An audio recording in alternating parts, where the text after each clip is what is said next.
আমরা এখন প্রশান্ত মহাসাগরের মাঝখানে এই জনমানবহীন দ্বীপে আটকে পড়েছি। আর এখান থেকে বেরোতে গেলে আমাদের একটা পাল তোলা নৌকা বানাতে হবে। তারপর সেই নৌকায় চড়ে মাইলের পর মাইল খোলা সমুদ্র পাড়ি দিয়ে ওই অন্য দ্বীপে যেতে হবে। কেন? কারণ দর্শক আমাদের কষ্ট দেখতে পছন্দ করে। চলো তাহলে শুরু করা যাক। কি খুঁজছি? পালতোলা নৌকা তৈরির জিনিসপত্র। তোমরা কি কখনো আগে নৌকা চালিয়েছো?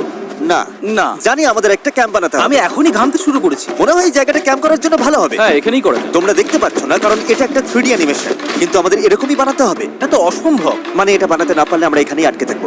আমার মনে হয় তুমি সত্যি পাগল হয়ে গেছো। নৌকাটা বানানোর আগে আমাদের কিছু সরঞ্জাম জোগাড় করতে হবে এবং একটা শেল্টার বানাতে হবে, যাতে এই দ্বীপে ফেসে যাবার আগেই আমরা এখান থেকে বেরোতে পারি। আমরা এই চ্যালেঞ্জটা করছি কারণ আমি সব সময় ভাবতাম যদি আমি আর আমার বন্ধুরা কোনো দ্বীপে আটকে পড়ি আমরা কি পালাতে পারবো। হ্যাঁ, সবারই একবার এটা ভেবে দেখা উচিত। আর তাই আমরা এই দ্বীপে থেকে বুড়ো হতে চাই না। আমাদের ক্যাম্প তৈরির কাজ বেশ ভালোই চলছে। আমরা ক্রেটটা খুলেছি যেখানে বেঁচে থাকার জন্য কিছু জরুরি জিনিস রয়েছে। এই জলটা দেখে হয়তো অনেক মনে হচ্ছে, কিন্তু আপাতত এটাই আমাদের একমাত্র সম্বল। আর সত্যি বলতে এটা বানাতে আমাদের কতদিন লাগবে আমি নিজেও জানি না, কারণ বাস্তবে তো আমরা একদল ইউটিউবার যারা শূন্য থেকে একটা শেল্টার বানানোর চেষ্টা করছি। দেখো, এটা একটু উঁচুতে বসানো উচিত। চ্যান্ডলার, একটা আইডিয়া আছে। তাই নাকি? চলো করা যাক। এই তো ধরে ফেলেছি। চ্যান্ডলার, গিটটা কতদূর বাঁধা হলো? আমাকে ফেলে দিও না। আমি আর ধরতে পারছি না, কিন্তু ওকে নামাবো একটু কিভাবে? বসো, বসো। একটা ক্যাম্প বানাতে যদি এই অবস্থা হয় তাহলে আমরা নৌকাটা বানাবো কিভাবে?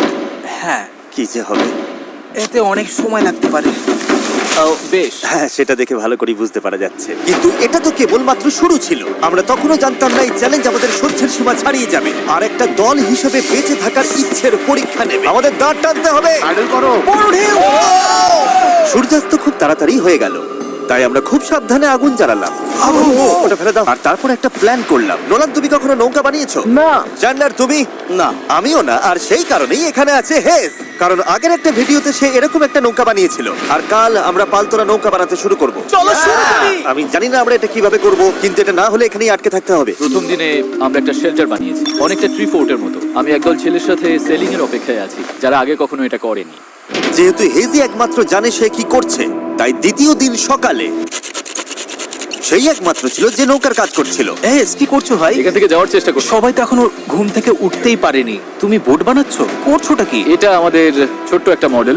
এখানে থাকবে দুটো হাল, তার উপর বসবে ক্রস বিম গুলো, আর ঠিক এখানে আমাদের মাস্তুল থাকবে। তাহলে পাল কোথায় থাকবে? নোলান, তোমার শার্টটা আমাদের দরকার। আমার শার্ট কেন? তোমার পুরো শার্টটা লাগবে না। ও, ঠিক আছে ভাই, আমি নিজেই দিয়ে দিচ্ছি। দেখা যাক এটা ভাসে কিনা। এটা ভাসছে। আমাদের কাছে একটা প্রোটোটাইপ আছে, কিন্তু এর থেকে 30-40 গুণ বড় বানাতে হবে, যেটা প্রায় 450 কেজি ওজন ক্যারি করে আমাদের ওই দ্বীপে নিয়ে যাবে। আর সেটা না করা অব্দি আমরা এখানে আটকে থাকবো। তাহলে তো এখনই কাজে লাগতে হবে। প্রথমে আমাদের সরঞ্জাম জোগাড় করতে হবে। নৌকা বানানোর সবচেয়ে ভালো জিনিস কি জানো? বাঁশ।